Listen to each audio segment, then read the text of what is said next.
Welcome to the Old Time Radio Westerns. I'm your host, Andrew Rhynes, and I'm excited to bring you another episode absolutely free. This is one of over 80 episodes released monthly for your enjoyment. Now, let's get into this episode.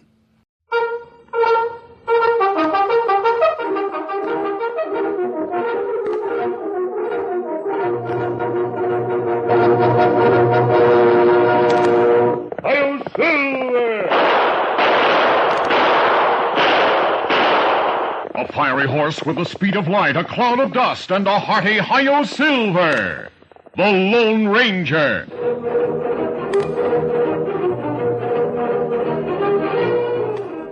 Before this exciting adventure, a word from our sponsor. General Mills, makers of Cheerios, the oat cereal that's ready to eat, Betty Crocker Mixes, and Wheaties, the breakfast of champions, present by special recording, The Lone Ranger. Did you ever talk to your grandmother or your mother about what it used to be like to bake an angel food cake? Before there was a Betty Crocker angel food cake mix, that is.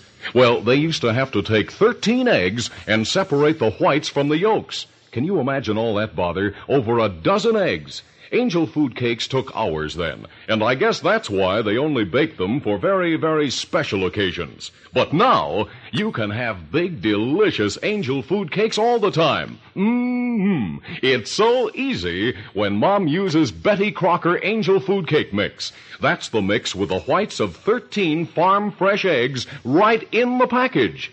Mom just adds water and your favorite flavoring for a perfect cake. Angel perfect every time. Cake after cake after cake. A high, light, everyday is party day kind of cake. And it's guaranteed perfect by Betty Crocker of General Mills, Minneapolis. I hope Mom bakes lots of Betty Crocker Angel Food Cakes at your house. They're so melt in your mouth good. With his faithful Indian companion Tonto, the daring and resourceful masked rider of the plains led the fight for law and order in the early western United States. Nowhere in the pages of history can one find a greater champion of justice. Return with us now to those thrilling days of yesteryear. From out of the past come the thundering hoofbeats of the great horse Silver. The Lone Ranger rides again. Come on, Silver. Let's go, big fellow. Hi-Yo, Silver! Hooray!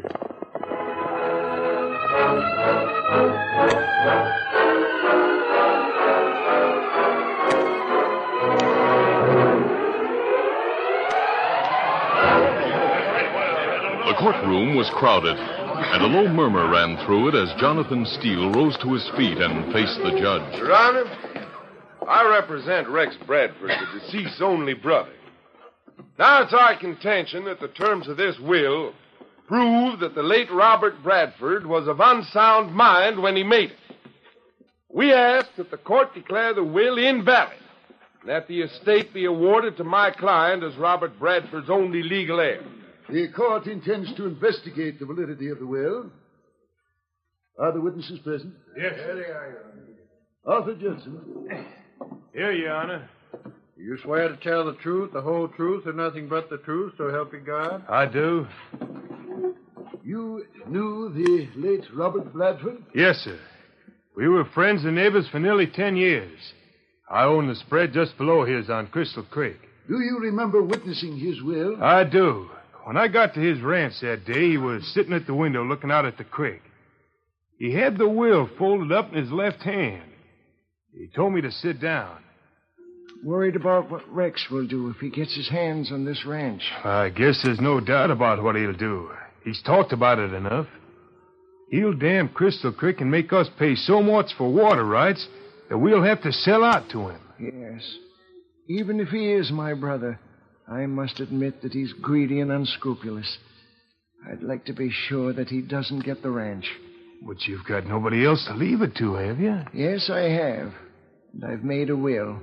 Judd, I'm leaving my ranch to the Lone Ranger. Judson, you're not. Had Robert Bradford ever seen the Lone Ranger? Why, no. Not that I know of. Have you ever seen the Lone Ranger? No. No. No, of course you haven't. Neither you nor anyone else. And why? Because there is no such person. Does counsel intend to prove that the Lone Ranger doesn't exist? No one has ever seen him. Senor! Senor! Order in the court. Oh, Senor, Your Honor, it is not true what the senor has said. Pancho has seen the Lone Ranger. Are you, Pancho? Si. Pancho Gonzalez. We'll listen to your testimony. Swear him in.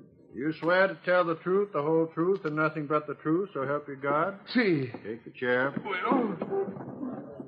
Now, where was it that you saw the Lone Ranger? It was long way from here. I worked for Senor Colfax then, near San Antonio.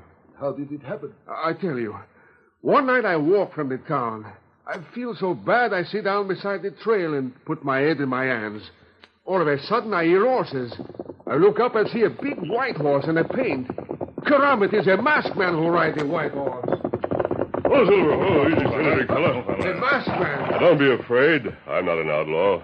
I have no money. Are you hungry? No, senor. There must be something wrong. Oh, see, all the world is against Pancho. Oh, so why don't you tell me about it? I might be able to help. Mio bambino, my little boy, Miguelito, is sick. Maria and Pancho are afraid he will die. Well, suppose we give you a ride home, Pancho, and let Tonto have a look at your boy. Ah, that's a good idea. Come on, I'll give you a hand up. Oh, si, senor. There you are. Come on, Silver. Come on, Scout. And in our cabin, the Indian look at the boy. Oh, he's plenty sick, Kimasabi. My wife, Maria, she cry a little. Pancho, if only we can take him home. Where is your home, Pancho? In the mountains, near Las Cabras. It is across the river in Mexico. It's good for a boy to go to mountain, Kimasabi. Well, why don't you take him there, Pancho? Oh, it is impossible. And one little prayer at the shrine of the Madonna. And I know Miguel will be better. Now, just pack up your things and be ready to leave in the morning. Tonto and I'll be here early. Santa Maria. Gracias. A prayer has been answered, Pancho. The prayer has been answered. Order in the court. Order. Have this masked man kept his promise to you? Si, senor. He and the Indian bring the wagon, and they travel all the way to Las Cabras with us, into the mountains. I remember the day we'll reach the shrine. Maria kneel and pray. The masked man bow his head. Oh, si, senores, I have seen the Lone Ranger. What do you think of that testimony, Steele? Does Your Honor consider the testimony of an obviously superstitious P incompetent? Any more questions, Steele? Yes. Yes, I have. Pancho, you've testified that a masked man helped you get home to the mountains where your boy regained his health. Now, what makes you think that masked man was the Lone Ranger? He wore a mask.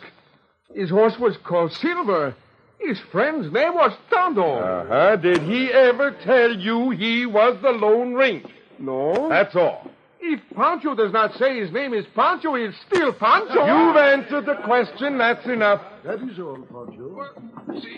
Si, senor. Your Honor. Order. Order in the court. If there are any further disturbances, I'll have the court cleared. Your Honor, I have no intention of creating a disturbance. But I feel that my testimony should be heard in this case. Did you know the deceased? No, Your Honor. My testimony concerns the Lone Ranger. And I'll let you decide for yourself whether I'm either simple, uneducated, or crazy. I don't see why we shouldn't hear what you have to say. Sit down, please. Well, thank you, Your Honor. You swear to tell the truth, the whole truth, and nothing but the truth? I do. What is your name? Benjamin Gregg. Your occupation? The past 5 years, I've been a rancher. And before then? United States Army. I served with both McClellan and Grant. After the war, I was in command of all the troops in the New Mexico and Arizona territories. You must be General Gray. I am, Your Honor. I see. And what is it that you wanted to tell us, General? Simply that I knew the Lone Ranger. Proceed, General. Very well. My son was killed by the Apache 2 years ago. He was a captain in the cavalry station at Fort Webster in Arizona. When the news reached me, I went out there at once. I borrowed a horse at the fort and rode out to Red Rock Canyon where my son was buried. I reached the canyon just as it was getting dark on the second day. I shouldn't have, but I lit a fire and I was sitting beside it, thinking, dreaming perhaps. But I suddenly realized there were men near me. I looked up, shadows all around, and then Crazy Wolf himself stepped into the circle of light around the campfire. His carbine was leveled at my heart. This good. Crazy Wolf know you. You general. You prisoner now.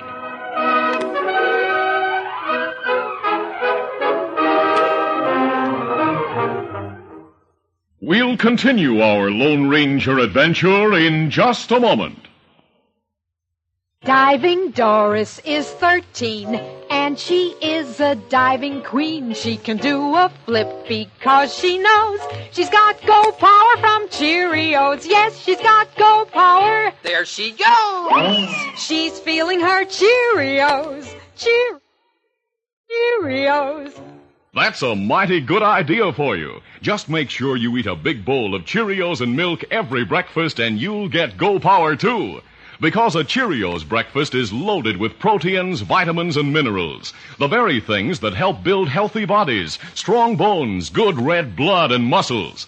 Why, they'd be the sort of breakfast you'd go for even if they didn't taste so good. And they do taste delicious. Cheerios are a real oat cereal, already cooked with that delicious toasted oat flavor. So that's for you. Swell-tasting Cheerios and milk for Go Power. Eat 'em every morning and you'll hear...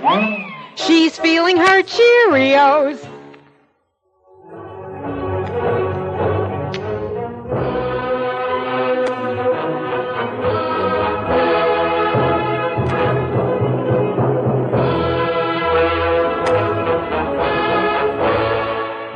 Now to continue. The courtroom was silent, tense, and expectant as General Gregg described his capture by the renegade Apache, Crazy Wolf. I expected to be killed on the spot, but Crazy Wolf had other plans for me.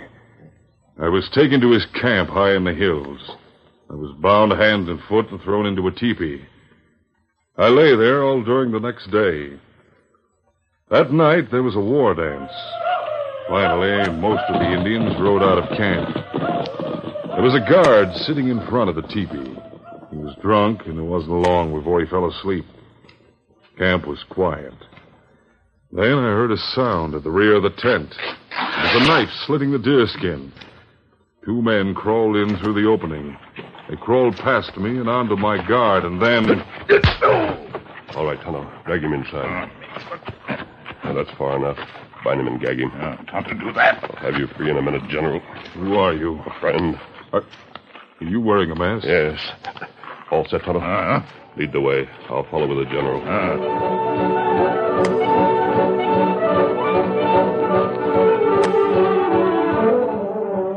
We crawled through the opening in the rear of the teepee and then ran to the cover of the woods. The camp was high in the hills, and instead of starting down, we began to climb. And finally, I should judge 1,000 feet above the Indians' camp, we came to a small clearing. There were 3 horses there. A white stallion, a paint, and my own horse. The one Colonel Lacey had given me at the fort. Why, that chestnut's mine. Yes, General. Tonto brought him up here while the war dance was going on. Well, I'm not sure that I can find my way back to the fort, but with a few directions... We'll show you the way when the right time comes. But not tonight, General. There's too much chance of running into Crazy Wolf and his raiding party.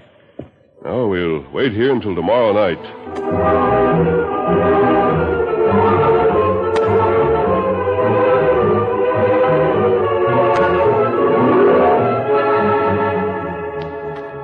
waited all that day.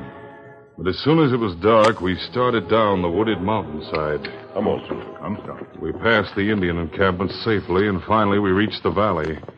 It stretched 100 miles to the north and south. All right, let's go. Easy, steady, big fella. One, two, there. It was 20 miles across the valley to the eastern hills, and only an occasional sandstone butte broke the level surface of the basin. The fort was beyond the hills.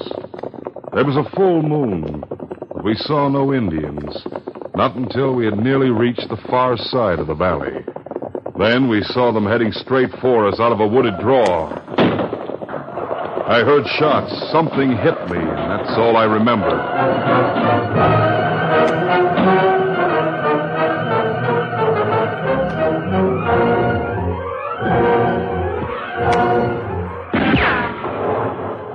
I opened my eyes. I was lying close to what seemed to be a wall of rock. The masked man was only a few feet away, firing at something or someone below him.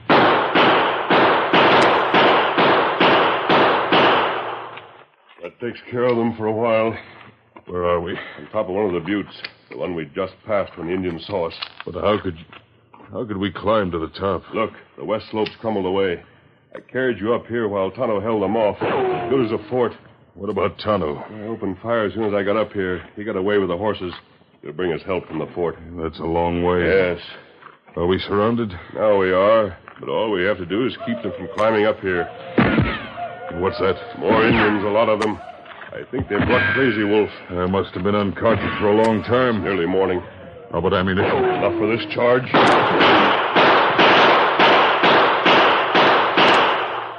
Are they still coming? Yes. How many bullets? 6 left. They have to come up single file. I'll wait for them. 6 bullets, and then... The first one. The second.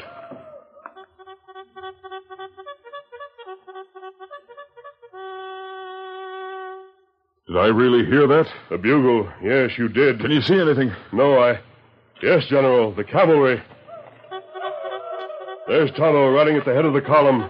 Looks like a whole troop. Heaven be praised.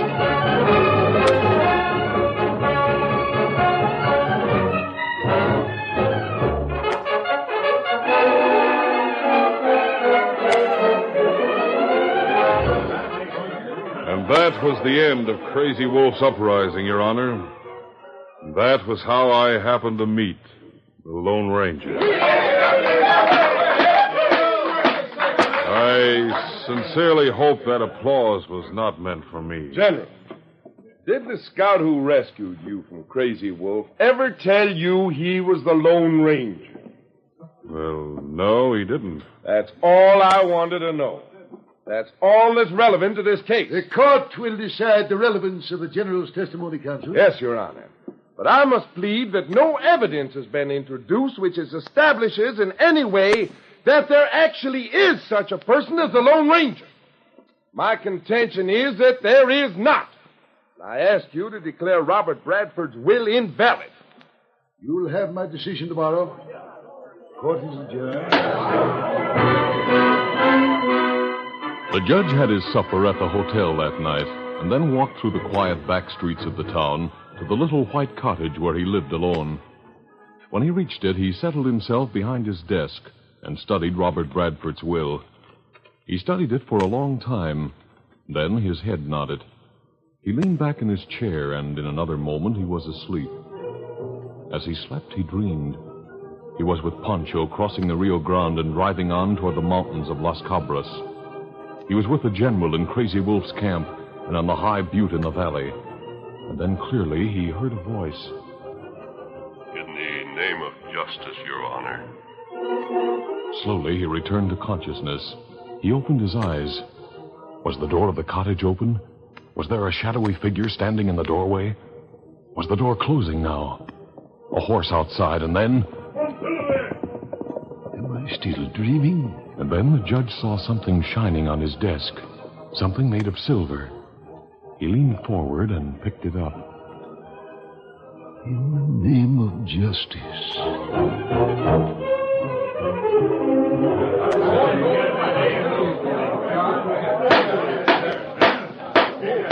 On the following morning, the judge rapped for order in the courtroom. Court has reached a decision in the case of Robert Bradford's will. Counsel for Rex Bradford has argued that because there is no such person as the Lone Ranger, the deceased has given evidence of being of unsound mind at the time the will was executed. In the opinion of this court, the contention has not been proved. Is the court ruling that the Lone Ranger does exist? The court is ruling that the Lone Ranger may exist, that the deceased was of a sound mind, and that the will is valid. In that case, will the court set a time limit during which the Lone Ranger must claim his inheritance? If there is such a person, do you honestly expect him to walk into a court of law and identify himself? I haven't finished, counsel. The phraseology of the will is not exact, so it is also the duty of this court to interpret it. The intention of the deceased becomes important. From a careful study of the document, the court has decided that the will merely sets up a trusteeship, that the Lone Ranger has been appointed to administer the estate for the public good. If the Lone Ranger is not available, then it is also in the power of this court to appoint another executor. General Gregg, will you accept the appointment? Yes, Your Honor. File the will. Oh, General, I'd like to see you in my chambers, please. Very well, Your Honor.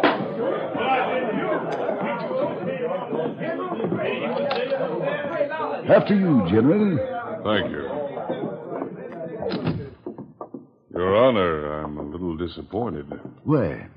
Well, you've managed to save the small rancher's water supply. But it was by some legal interpretation that I don't understand exactly. It was perfectly sound. But don't you believe that I was telling the truth? Of course I do. Look at this. A silver bullet. That's right. Where did you get it? Who can tell, General? Perhaps I, too, have had the honor of meeting the Lone Ranger.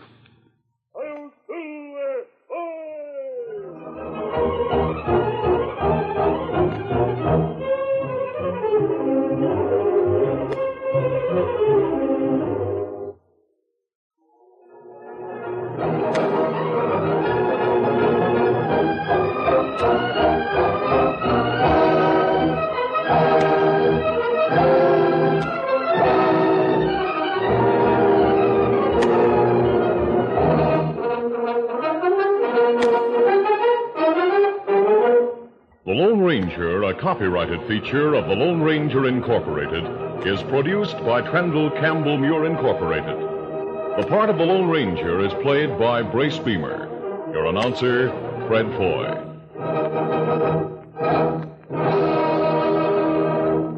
Listen to the Lone Ranger, brought to you by special recording Mondays through Fridays at this same time.